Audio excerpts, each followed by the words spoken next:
बिस्मिल्लाहिर्रहमानिर्रहीम अस्सलाम वालेकुम।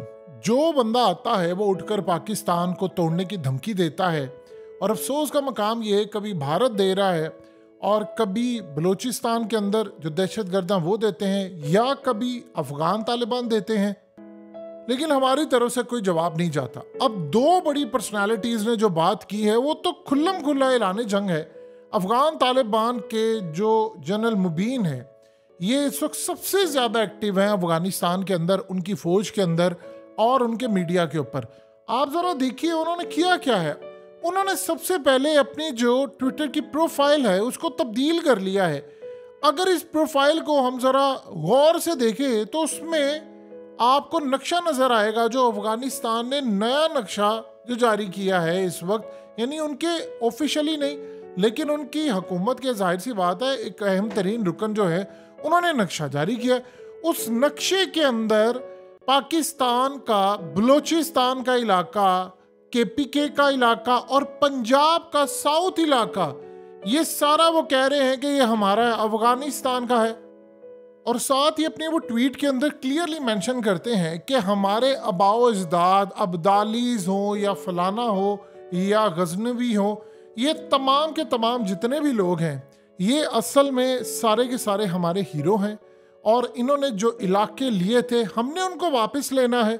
और साथ उन्होंने पाकिस्तान को तोड़ने का नक्शा भी जारी किया है जिसमें उन्होंने दिखाया है कि बलूचिस्तान जो है उसका एक हिस्सा जो है वो अफगानिस्तान के साथ है, इसी तरह दूसरा हिस्सा वो भी केपीके का और बहुत बड़ा हिस्सा सारे तकरीबन वो उनको शामिल करते हैं, और पंजाब का इलाका भी डीआई खान तक वो भी कहते हैं हमारा है। और साथ ही उन्होंने कहा है कि अब देखेंगे कि कल को कौन फातेह होगा और अब हमें अपनी लेगेसी लेनी है। और साथ ही उन्होंने उस नक्शे को अपनी डिस्प्ले पिक्चर यानी डीपी का हिस्सा बना लिया है।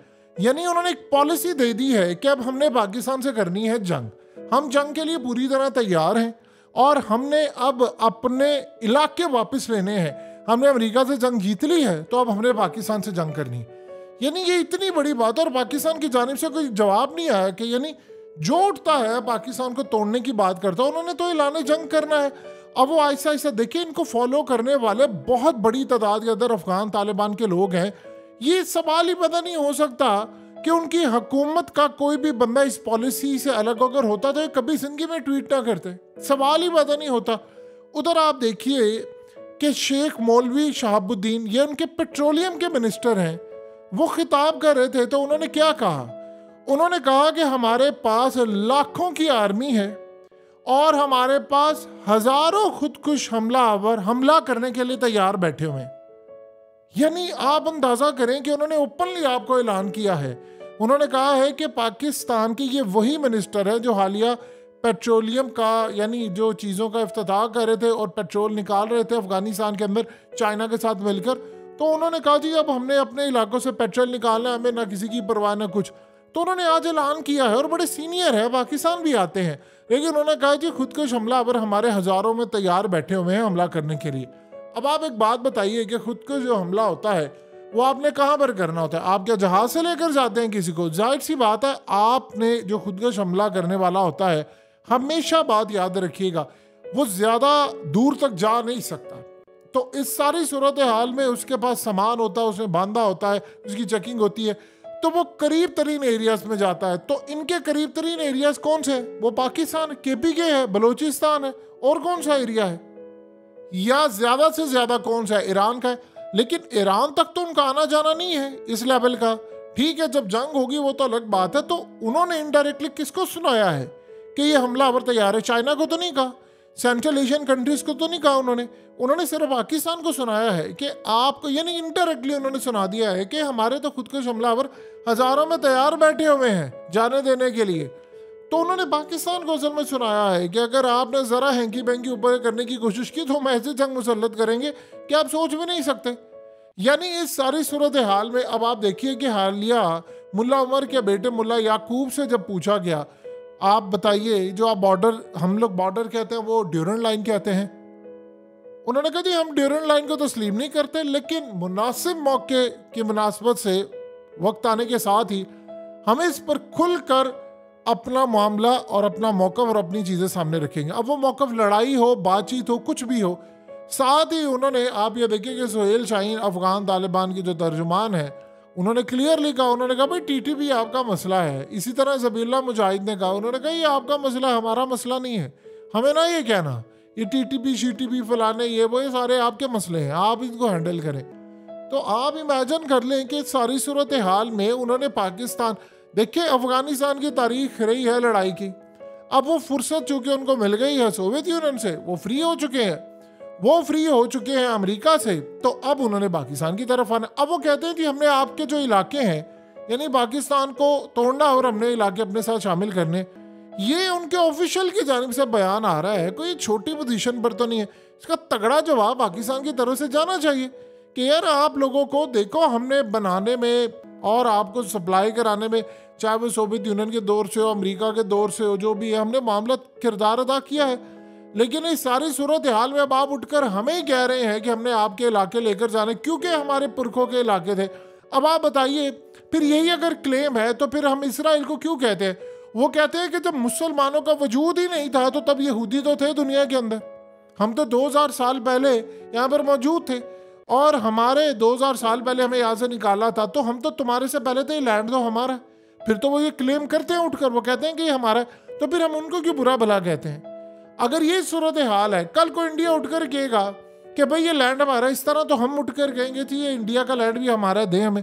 अब इंडिया कहता है जी हम तो अखंड भारत वाला रखते हैं, ये तो हमारा। इस तरह देखिए बाउंड्रीज का एहतराम तो करना चाहिए।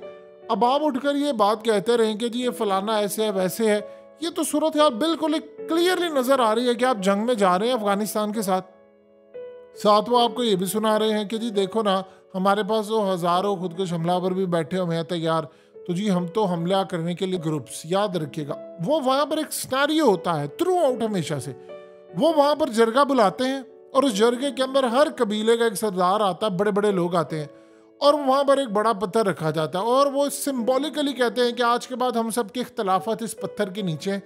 अब आज के बाद ऐलान जंग है, अब दुश्मन को पहले हम यहाँ से निकालेंगे और फिर उसके बाद हम आपस के झगड़े करेंगे। और वहाँ पर आपस की लड़ाइयाँ बड़ी रहती। उन्होंने कहा ठीक है, और वहाँ पर यही हुआ और सब ने कह दिया है कि अब जंग के लिए तैयार है। अब वो दो बातें याद कीजिए, उन्होंने बॉर्डर पर हमारी जो तारें थी वो काट दी थी। तो पाकिस्तान को काम ये करना है, डिप्लोमेटिक चैनल खोलना है, उनके साथ बातचीत का आगाज करें और उनसे बात करें कि यार देखिए आप अब ये कह रहे हैं कि अब आपने बलूचिस्तान भी लेना है, आपने KPK भी लेना है, आपने पंजाब भी लेना है, तो यानी अब आप सीधी सीधी तरह हमारे साथ जंग पर उतर आए हैं। तो ये तो चीज़ काबिल कबूल है, कोई भी मुल्क बर्दाश्त नहीं करेगा। हमारे ठीक है हजार मसले हैं हमारे अंदर लाख कानूनियत है, बर्बरियत है हमारे मुल्क में इंसाफ नहीं है, कानून नहीं है, हर तरह की बुराई है। लेकिन इसका ये मतलब तो नहीं है कि हम लैंड अब आपके हवाले कर दें। अब इस सारी सूरत हाल में लड़ाई तो किसी मसले का हल नहीं है, तो बैठकर मामला तय करें। अब वो सारे हैं, वो कह रहे नहीं हमने तो लेना है, तो इसका मतलब है कि भारत के लिए पोजीशन बड़ी फेवरेबल होती है। एक तरफ वो हमला करेगा भारत और दूसरी तरफ अफगान तालिबान के लोग हमला करेंगे, तो ये तो मामला बड़ा ख़राब है। तो हमें बातचीत करनी चाहिए, बल्कि जवाब देना चाहिए। सबसे पहले तो इसकी मजम्मत करनी चाहिए और फिर जवाब देना चाहिए कि देखिए जो भी मामला डायलॉग से हल करें, ना कि आप ये कहते रहे कि जो हमारे पुरखों की जमीन। इस तरह तो मुसलमान क्यों नहीं क्लेम करते यूरोप के अंदर कि भाई तुम निकलो यहाँ से, ये तो मुसलमानों का इलाका था। फ्रांस के अंदर ये कहा जाता थी बड़े परफ्यूम, बड़ा आज की सबसे ज़्यादा खुशबू होती है, फ्रांस खुशबुओं का शहर है। हिस्ट्री उठाकर देखिए सबसे बदबू वाला शहर ये था। वो मुस्लिम आए थे जिन्होंने आकर यहाँ पर जो वजू करते थे या नहाते थे, कल्चर और खुशबू का कल्चर मुतारिफ करवाया था, इसीलिए तो फ्रांस के अंदर ये चीज़ है। तो अब हम ये कह रहे हैं कि जी वो सारा यूरोप हमारा ही है, तो वो क्या देगा हमें? हम कह जी हमारे यहाँ लड़ने के लिए, ये इस तरह तो मसले हल नहीं ना होते।